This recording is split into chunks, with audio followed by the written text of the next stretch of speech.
이런 식으로 뭔가를 깨닫기 시작하면 그것이 희열로 느껴진대요.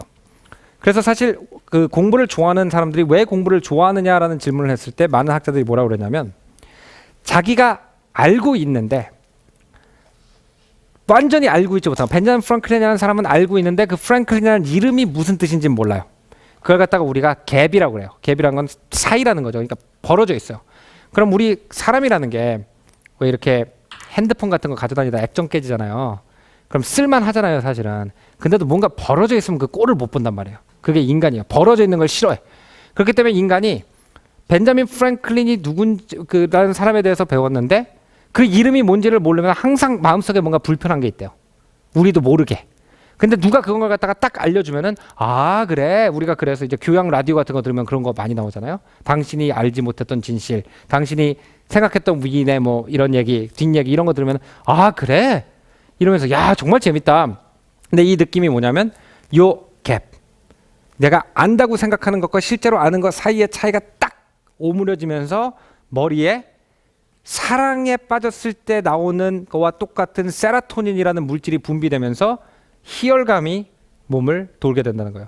그래서 그 갭을 채우는 그 느낌을 알게 된 학생들은 마치 중독이 된 것처럼 계속 책을 읽고 공부를 하는데 이 희열을 모르는 학생들은 도대체 이거 왜 하는지 모르겠다. 그래서 실제로 모든 학문을 고대 그리스 시대 때는 철학이라고 불렀었거든요. 그때는 다른 과목이 없어요. 철학밖에 없었는데 철학이 그리스어로 필로소피아예요. 그게 무슨 뜻이냐면은 소피아라는 여자와 사랑에 빠진다는 거죠. 소피아가 지혜의 여신이거든요.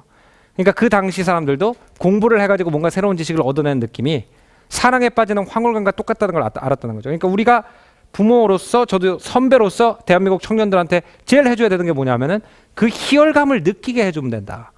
그 희열감을 느끼게 해주면 나머지는 알아서 할 거다. 그런 거죠. 자, 계속하겠습니다.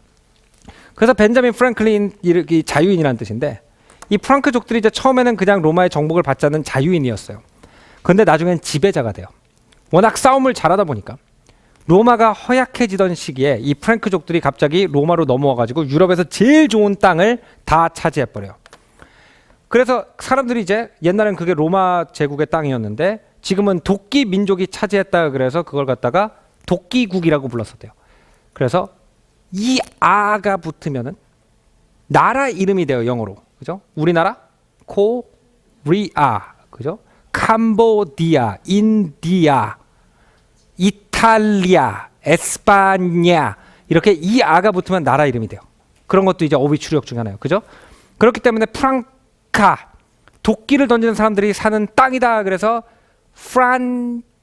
프란키아라고 불렀었는데 이게 발음이 안 좋아서 침 뱉는 소리 같이 발음이 안 좋으니까 점점 발음이 부드러워져서 프랑스가 됐대요.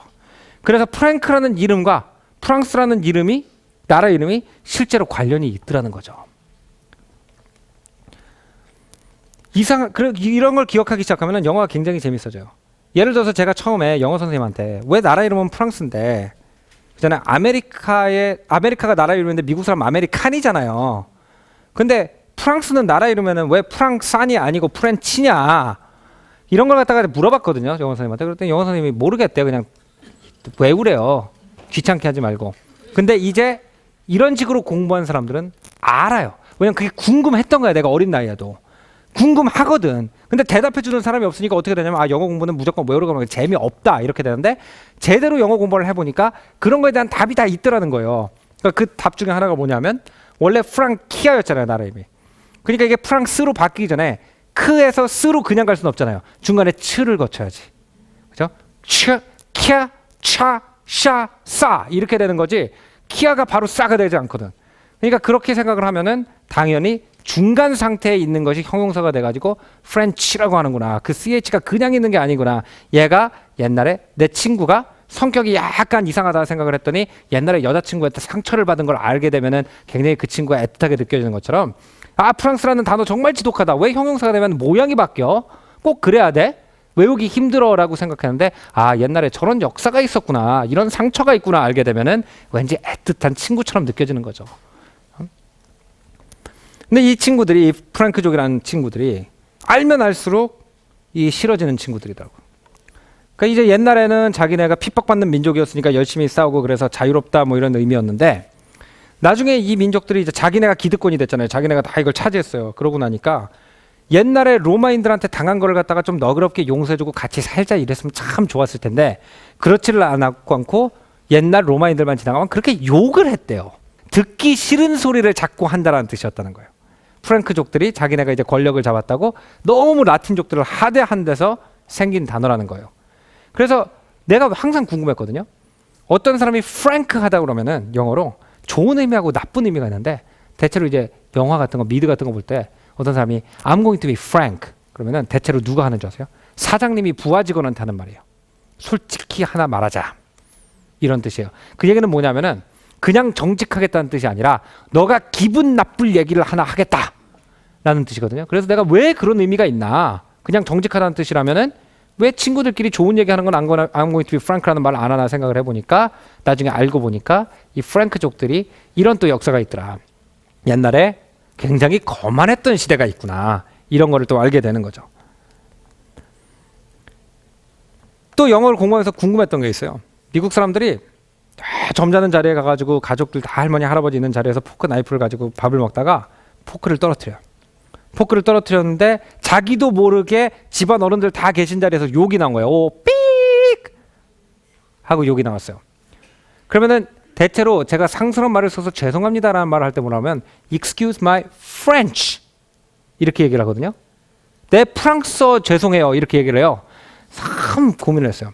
아니 영국하고 프랑스가 아무리 사이가 나쁘게 아니 욕을 할 때마다 저렇게 얘기를 하니까 마치 프랑스어는 다 욕인 것처럼 저렇게 말을 하니까 왜 저럴까? 근데 알고 보니까 저 프렌치는 지금 프랑스 사람을 말하는 것이 아니라 옛날에 프랑크족들이 그렇게 무례하게 말을 한 데서 이런 얘기가 나왔구나. 이런 식으로 쭉 이런 단어들을 알게 되는 거죠. 이 중에서 제일 재밌던 스토리가 뭐냐면 이 프랑크라는 단어에서 나온 제일 재밌는 스토리가 이거였어요. 옛날에 이제 프랑크족들이 상당히 이제 글도 읽을 줄 모르고 교육의 혜택도 받지 못한 이제 변방 민족이었다가 어쨌든 자기네가 중원을 차지하고 큰 나라를 다스리게 됐잖아요. 근데 이 나라를 다스리는데 문제가 있던 거예요. 글을 잘 쓰고 이러면 이제 딱 이제 국가라는 걸 만들어 가지고 이제 딱 그 사람들을 내려보내고 세금도 걷고 이렇게 하면 되는데 국가라는 걸 다스려 본 적이 없는 배우지 못한 사람들이다 보니까 어떻게 할까 고민을 하다 이런 결론을 냈대요. 그냥 내 사촌 한 명씩 집 동네 하나씩 내려보내 가지고 그 동네에서 그냥 왕 시키자.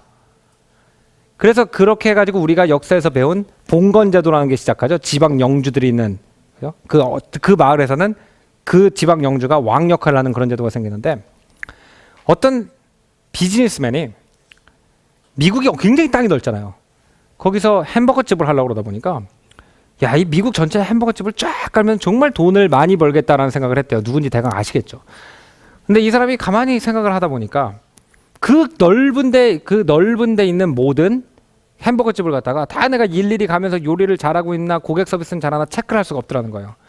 그래서 가만 역사책을 보면서 고민을 하다가 이 프랑크족들이 한 것처럼 내 직원을 여기저기 까는 게 아니라 어떤 지역에서 햄버거집 하는 사람을 다 사장이라고 불러주면 자기 가게처럼 가꾸지 않을까. 그래서 이제 프랑크족의 정치제도에서 빌려온 사업 시스템이라고 해서 이 시스템을 프랜차이즈라고 부르게 됐더라. 그래서 이런 것을 우리가 학교에서 배우면서 정말 이런 쓸데없는 역사 얘기 머리 아프게 왜 배워라고 얘기를 했지만 이 사람은 햄버거 사업에 풀리지 않는 결정적인 문제를 갖다가 결국 어디서 아이디어를 내가지고 풀었냐 하면은 자기가 옛날에 고등학교 때 역사 시간에 배운 이런 이야기 하나를 알고 있었기 때문에 세계적인 부호가 된 거란 말이에요. 그거 뭐냐면은 아까 말씀드린 암묵진 거예요. 저런 게. 배우고 잊어버렸다고 생각한 정보지만 결정적인 순간에 나타나서 해답이 돼주는 그런 정보. 시험 볼 때도 중요하고 직장 생활할 때 중요하고 비즈니스 할 때 중요한 거죠. 저런 게 많이 쌓여 있으라고 공부를 가르치는 거죠. 학교를 짓고 아이들을 교육시키고.